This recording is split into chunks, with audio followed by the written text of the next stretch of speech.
My Journey Transforming Dreams into Actions by Dr. APJ Abdul Kalam. A Working Boy at 8, Part 1. Every morning, a large pile of newspapers, both in English and Tamil, is delivered to me. During my travels abroad, I like to stay in touch with news from India, which I do, going online to read news articles and editorials in different magazines and papers. The wealth of information now available at a click of finger amazes me. As a person closely involved with engineering and science, the march of technology should not surprise me, but when I juxtapose our lives today with what it was like 70 years ago in a small South Indian town, the difference is startling even for me. I was born in the year 1931. When I was about 8, World War II broke out. Britain declared war on Nazi Germany, and despite the Indian Congress's opposition, India too, as a British colony, was involved in the war. India's war saw a record number of Indian soldiers being deployed in various war zones around the world. Daily life, however, remained fairly unaffected initially, particularly for us in the southern tip of the country. As I have mentioned, Rameswaram in the 1940s was a sleepy little town that came alive with the arrival of pilgrims. The inhabitants were mostly tradespeople or small businessmen. The town was dominated by the temple, though there was mosque and a church too. The inhabitants went about their way fairly peacefully, and other than the normal alterations that break out in any town or village, nothing much of importance happened. The only source of information about the outside world was the newspaper. The agency that distributed newspapers was run by my cousin Samsuddin. Along with Jalaluddin, he was a big influence in my early life. Though he could read and write, Samsuddin was not well travelled nor highly educated. Yet, he had such affection for me and encouraged me in so many ways that he became a guiding light for me. These men understood my deepest thoughts and feelings before I could articulate them. To me, they were adults who could reach out beyond the narrow confines of their daily lives and businesses and see the larger world.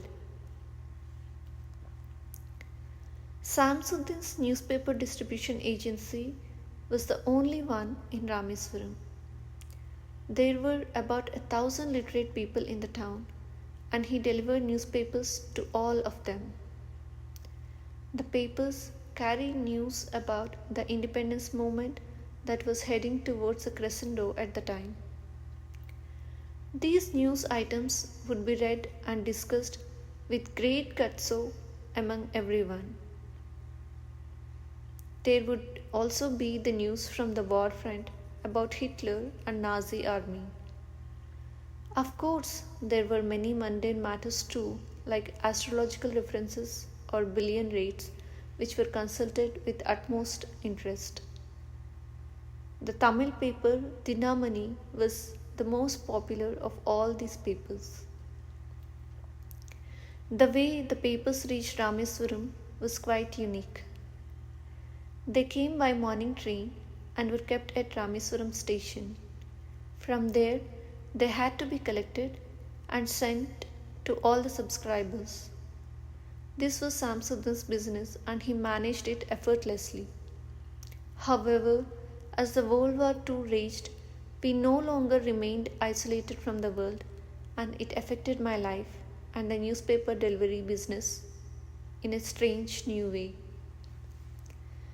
The British government had placed a number of sanctions and rations on goods.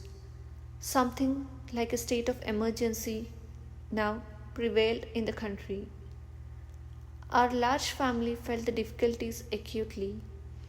Food, clothes, the needs of the babies of the household all became difficult to procure and provide for.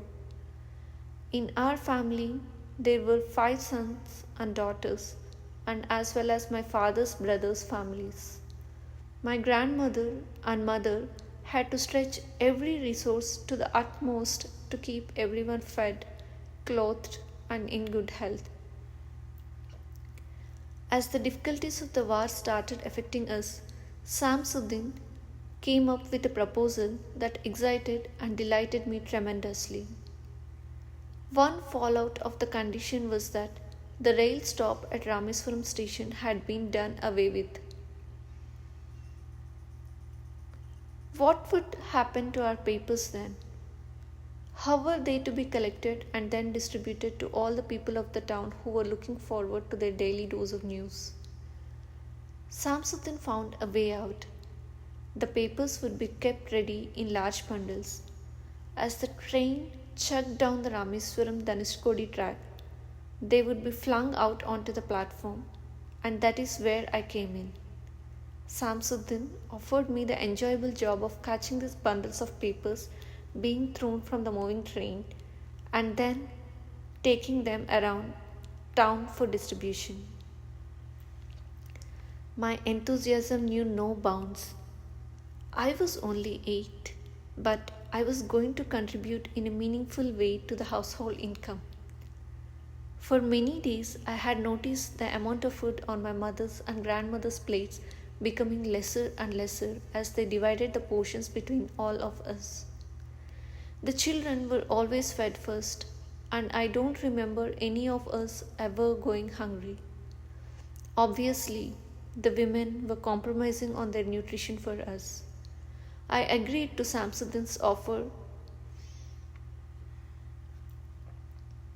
However, my new job had to be fitted into my regular routine.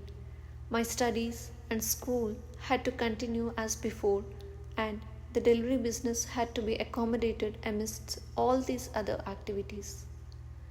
Among my siblings and cousins, I had shown an early aptitude for mathematics. My father had arranged for me to take tuitions from our mathematics teacher. However, my teacher had a condition that I, along with the four other students from whom he had accepted, need to reach his home at dawn after having taken a bath.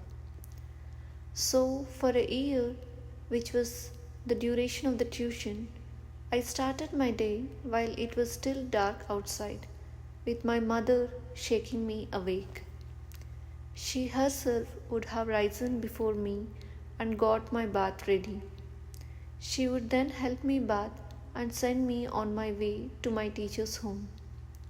There I would study for an hour and return by 5 a.m. By then, my father would be ready to take me to the Arabic school nearby, where I learned the Quran Sharif. After my lesson on the Quran Sharif was over, I would sprint away to the railway station. There I would wait, hopping from one leg to the other, eyes and ears keenly open for the signs of the oncoming train. Surprisingly, unlike most trains these days, the Madras Dhanushkodi mail was rarely delayed. Soon, the engine smoke would be visible in the distance. The horn would be tooted loudly, and with a thunderous roar, the train would pass through the station. I had worked out the best spot from which to keep an eye out for the flying newspaper bundles. Like clockwork, they would be tossed out onto the platform. The train would then huff and puff away. Samsuddin's person in the train would wave out to me as the train receded. Its whistle growing faint, my job would begin. I then picked up the bundles, divided them into batches according to the neighborhoods in which the paper had to be distributed, and off I went. For about an hour, I tore around Rameswaram, delivering the papers to everyone. Soon I began to identify people by the papers they read. Many would be waiting for me, and there would be always be a friendly word or two. Some would tell me to hurry back home so I would not be late for school. I think most enjoyed being handed their papers by a cheerful 8-year-old. Our town being on the east coast, by the time the work was over at 8 a.m., the sun would be high up in the sky. Now I headed back home where my mother waited with breakfast. A simple meal would be served, but how hungry I was usually. My mother made sure I ate every morsel before sending me off to school. But my work did not end there. In the evening, after school was over, I would do the rounds of Samsudin's customers again, collecting dues. Then I would meet him so he could work out the accounts of the day. At that time, sitting somewhere near the sea, with the breeze blowing in, Jalaluddin or Samsuddin would finally open up the day's paper. All of us would pore over the black type of the Dinamani. One of them would read aloud the news items, and slowly the larger outside world would enter our consciousness.